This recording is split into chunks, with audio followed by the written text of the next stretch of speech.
Take it away. Thanks, Brandon. Hey, I'm Spencer. I am an engineer at H2O. I built most of the Python interface, and everything that you're going to see here today is kind of brand new tech, and it's all built out of the Python module, and it's been inspired by a lot of the existing stuff that's been in the Python ecosystem for data science and machine learning. So hopefully you guys enjoy this. It's mostly just for your enjoyment, so there's no hands-on pieces. And without that, I'll just kind of get started. So the idea here is to talk about to production and beyond. The problem statement is as follows. You want to do all of your modeling and feature pre-processing in an easy environment to iterate quickly. So like something like Python or R, where you can just kind of just spew out ideas as fast as you have them, and then iterate and build something that you like. The problem with that is that there's no way to take those ideas easily. There's no easy translation from our Python to a production system, something like Java, where performance might matter. Or you've built this domain-specific solution, and now you are stuck in the scripting language that you built it in. So hopefully with H2O, we can remove that roadblock.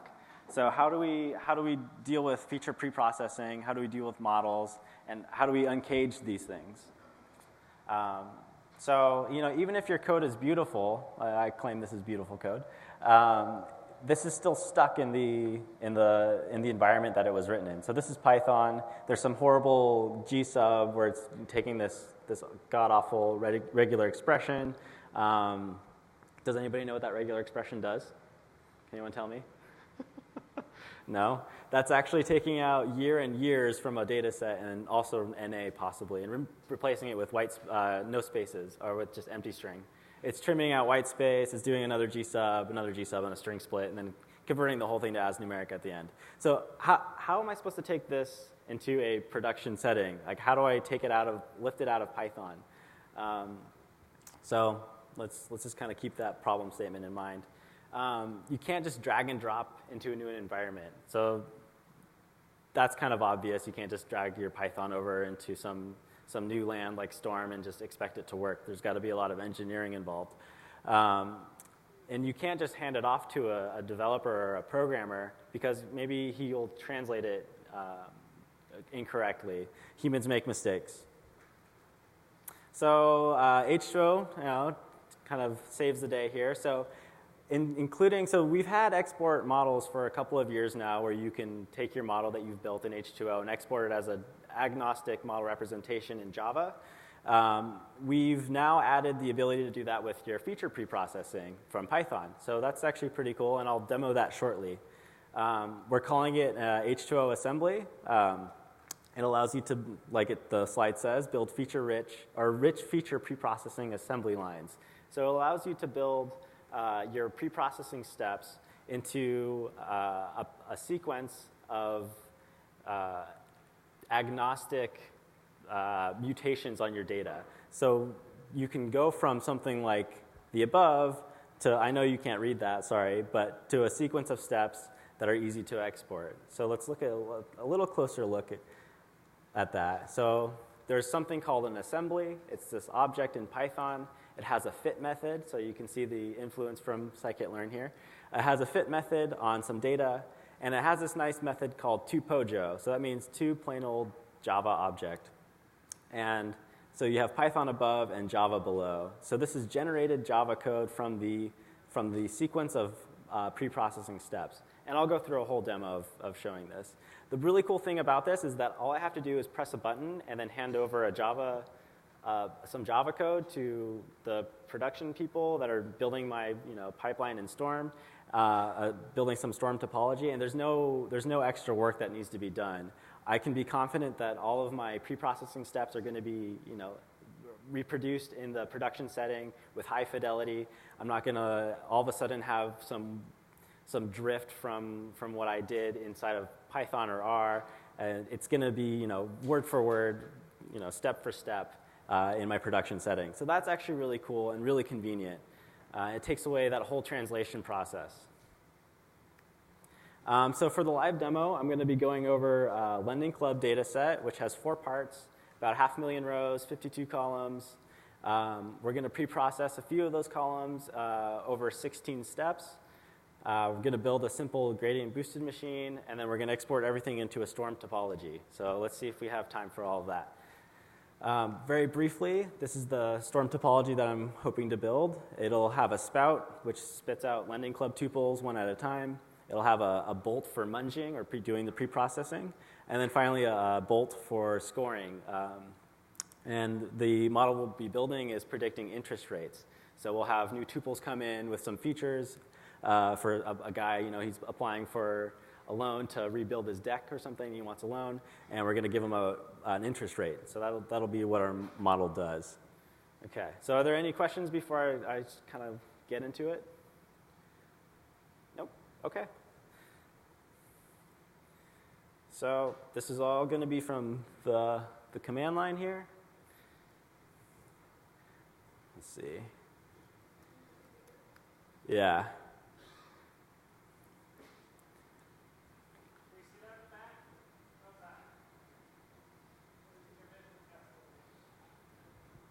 You guys are good? Okay. Okay, so this is going to be Python. How many of you guys have played with the Python module so far? Is this the first one today? A little bit, a couple people? Okay. So this is going to be a little bit fast on some of it, but so the first few lines here, I'm just importing some stuff from the H2O module. I'm importing this assembly thing. I'm importing some stuff from transforms preprocessing. We'll get to what those are. I'm importing the H2O frame, which is the representation or the data frame. If you're used to pandas, it's the same thing. I'm calling an init, so I'm initializing a connection to the H2O cluster. Here's a path to one of those data sets. Let me show you what the data set looks like, just very quickly.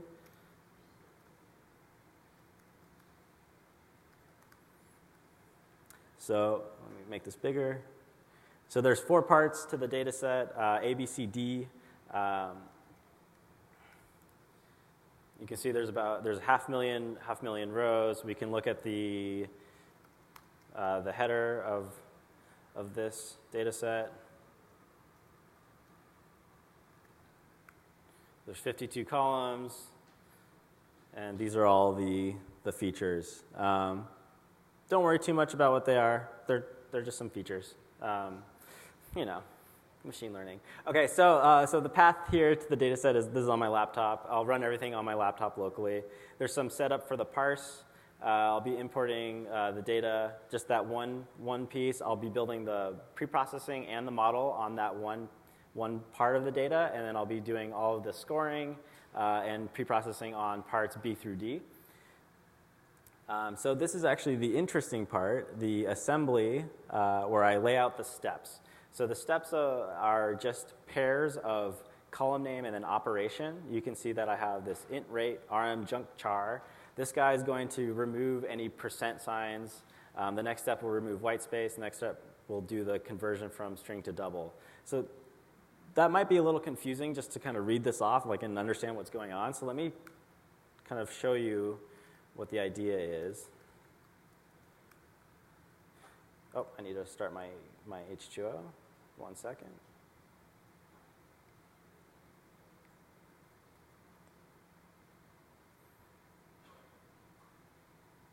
Okay. So let me go ahead and import that data set.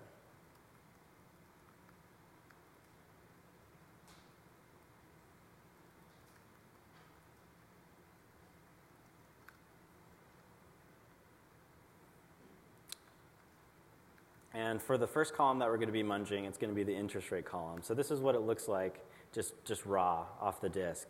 It's got percent signs. It's going to have some extra white space, and it's not numeric. And I want to build a regression model to predict interest rate. So I obviously have to do some kind of cleanup on this.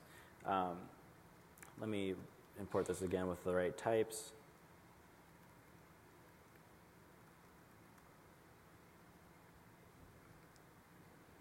This one off the end.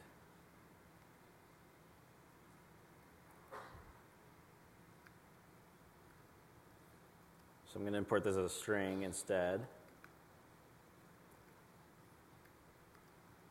So here's my interest rate, and I can do a summary on it. So it's string type, and I've got all of this horrible cleanup to do on it. So what am I going to do? So I'm going to do some cleanup. I'll remove the % sign. I'll replace it with empty string.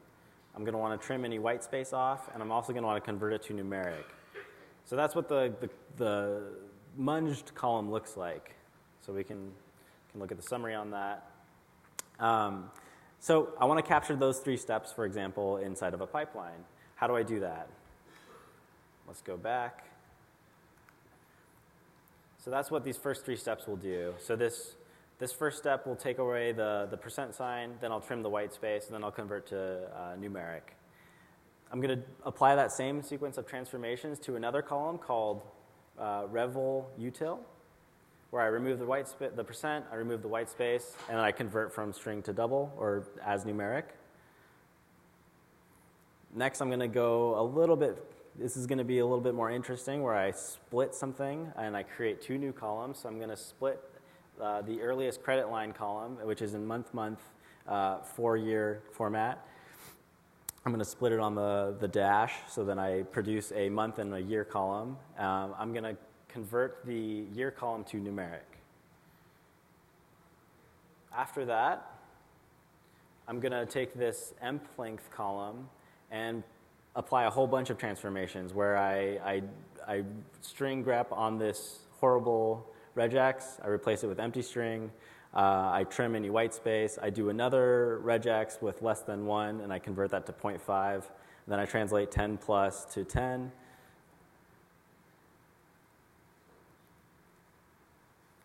And then finally, I'm going to perform a binary operation from the year that I split out from before, from the issue date column, and subtract it from the earliest credit line, so that I have a history or longest amount of time that you've had credit, or for new tuples that have had credit. So there's a lot of stuff going on here. There's 16 steps. Might have been hard to count them. But there's 16 pre-processing steps over 5 different columns here. I'm creating new columns. I'm performing operations between columns.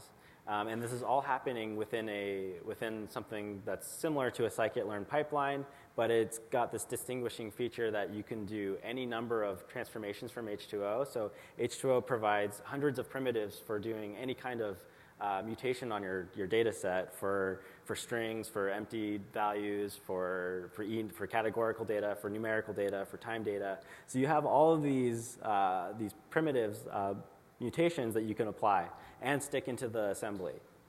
After I've defined my assembly, I can call this fit method. Let me pull it up here. So I can call the fit method, which will store all of the metadata from the data set data into the pipeline or into the assembly. And then finally, I can call toPojo on it to store the Java Pojo.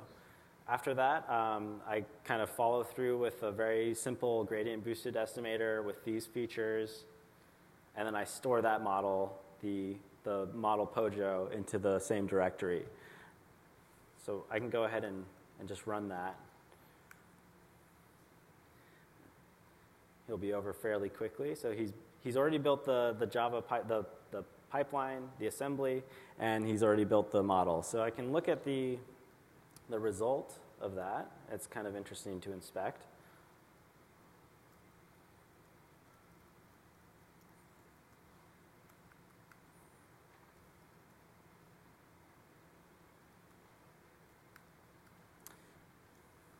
So he was just finished at 11:46, so you can see that I wasn't lying. This really was created just now.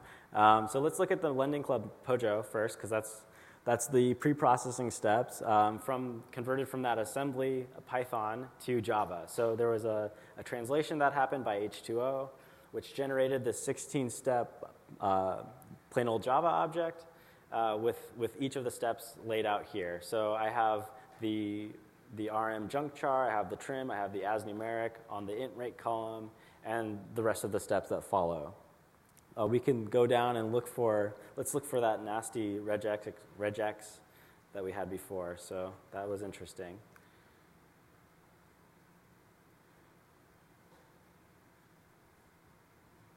scroll through here. Next one. Yeah, so here it is. So you can see that everything gets captured, everything gets translated properly because it's just all machine generated. There's no human involved in the loop of the translation, which is what you want because humans make mistakes.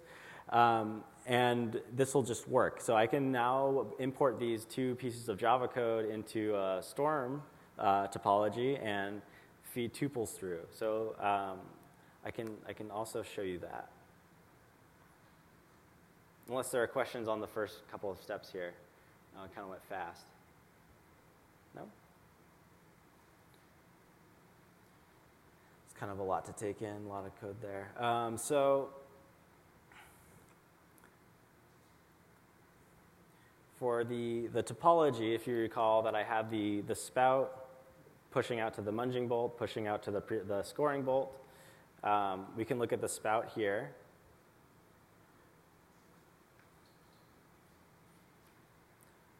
All it does is it reads new lines from a buffered reader and then emits them.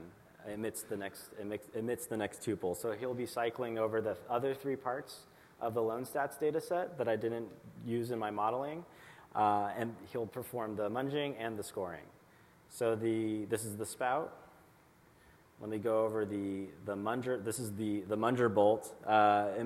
Probably a little bit too much to take in all at once, but all of this code will be available. There's a declaration of a new munger up here. The only thing that I have to do is use my munger and call the .fit on a new row of data. So this takes in a tuple from the spout. It turns it into a row data object, which is just a hash map of column name to data. And then I call munger.fit on it, and he does all the pre-processing for me. And I can pass that on to the next bolt. So he then emits the tuple that I munged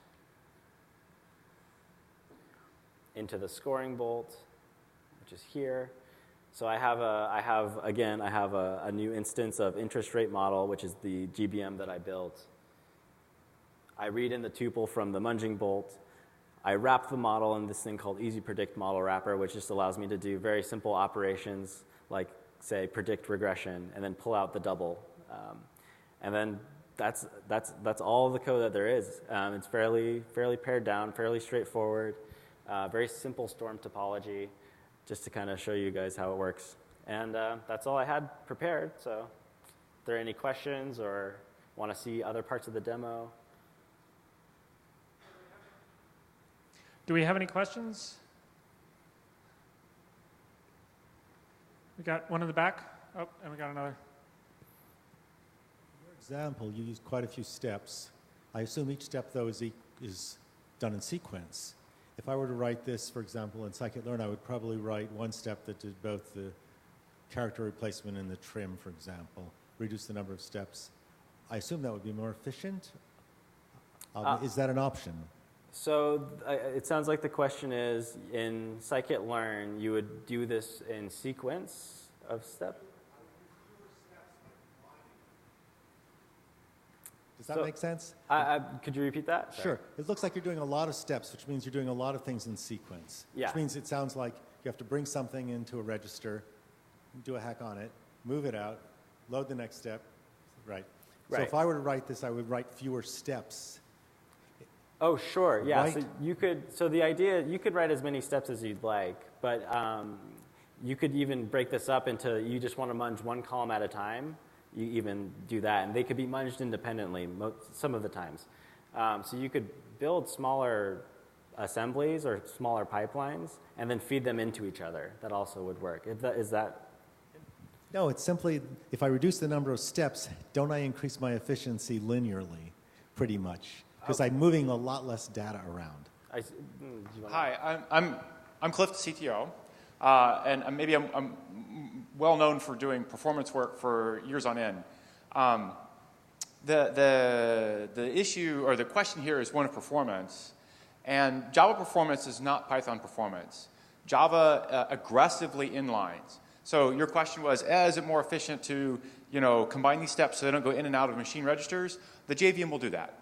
The JVM will already inline all these series of what looks like independent steps. They'll all be inlined. Your data will get loaded in once. It'll get manipulated once by the JITted code and then pushed back out later. So that's not a performance question in that sense. There are interesting performance questions you might have around this stuff, but the series of steps, they'll be as fast as singletons because of the JVM doing inlining.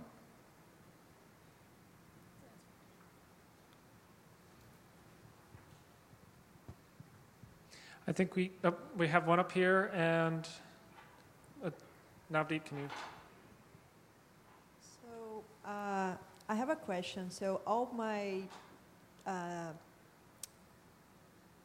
engineers, they write Scala instead of Java. Mm-hmm. So is there any workaround? How can I, export the model or the pre-processing part to Scala, or?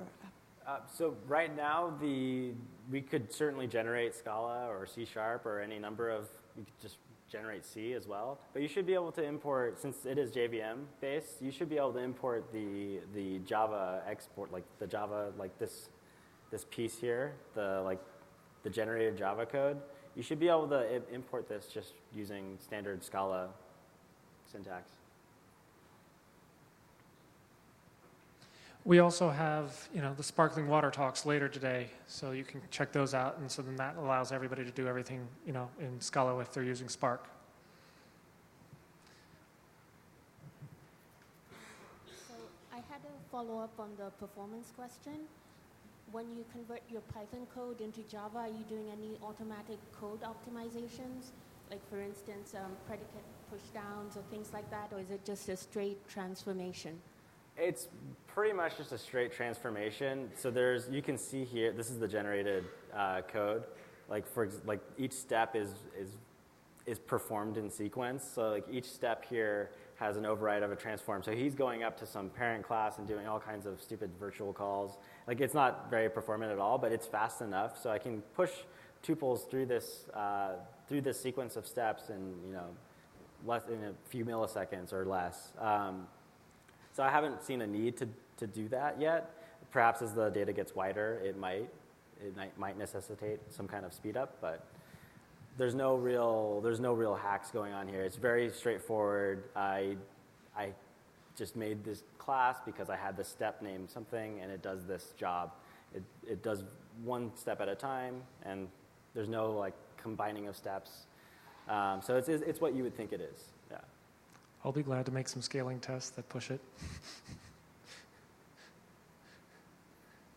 Do we have any other questions? Oh, we got another one?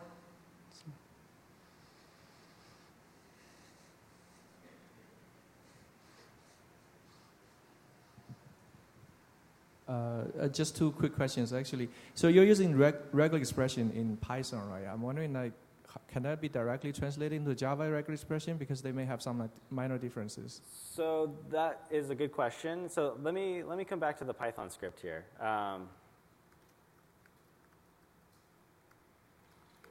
So you're talking about where I had this line. Let me go back to it.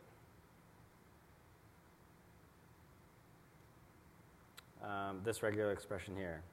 So everything you see written here is not executed in Python. Everything is executed in Java.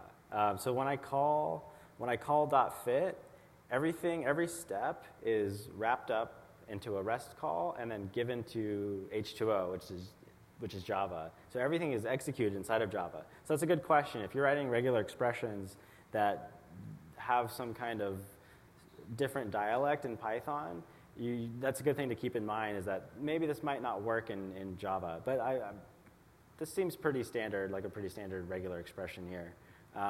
Should work. No. The other question.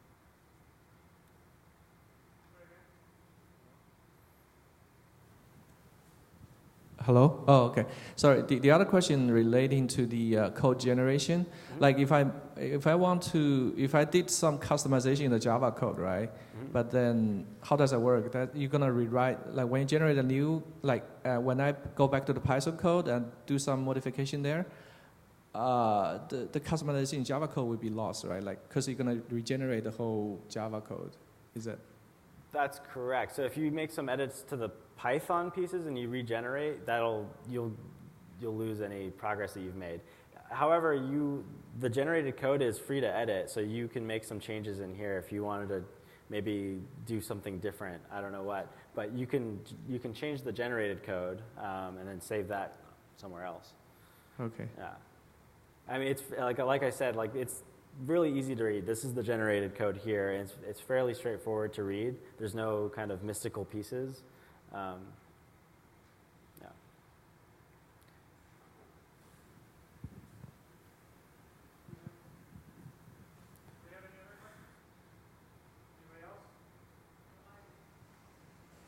Any other questions? Whoa. Yeah, we got one here. I think Cliff wants to. Sure. Is it possible to use Lambda functions for some of those transformations? And if it is, where are they executed? Yeah, so it is possible to use like Python lambdas. You want to see like an example of that? Or just like in general? Or Possible, since you mentioned that the regular expression is applied in Java on H2O side, I was curious where the Python lambdas get executed, especially if inside those lambdas you're using functions from other external libraries. right, so you got to be a little careful about using any old Python library inside of a lambda. So the lambda is going to be executed in H2O. The Python bytecode for the lambda expression will be reinterpreted and then sent over to H2O for execution. So having just any old Python library function calls inside of there may not necessarily work. In fact, they'll be asserted against during the bytecode unrolling because you'll be looking for stuff that's for function calls that are attributes on the H2O frame or attributes on the H2O module itself. So you will run into trouble if you try to import other Python libraries into the lambda expression.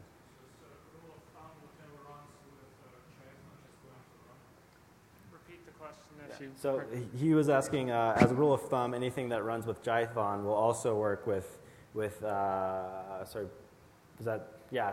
No, actually. So we don't use, the in-between between H2O and Python is actually REST.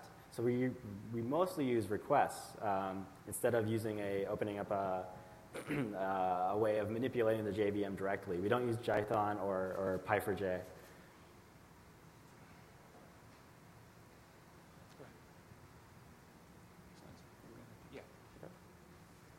So I'm going to add one more quick comment here on performance work. This stuff's all brand new, and we put together some exciting new functionality. And going forward, we'll both be broadening the functionality and looking at performance.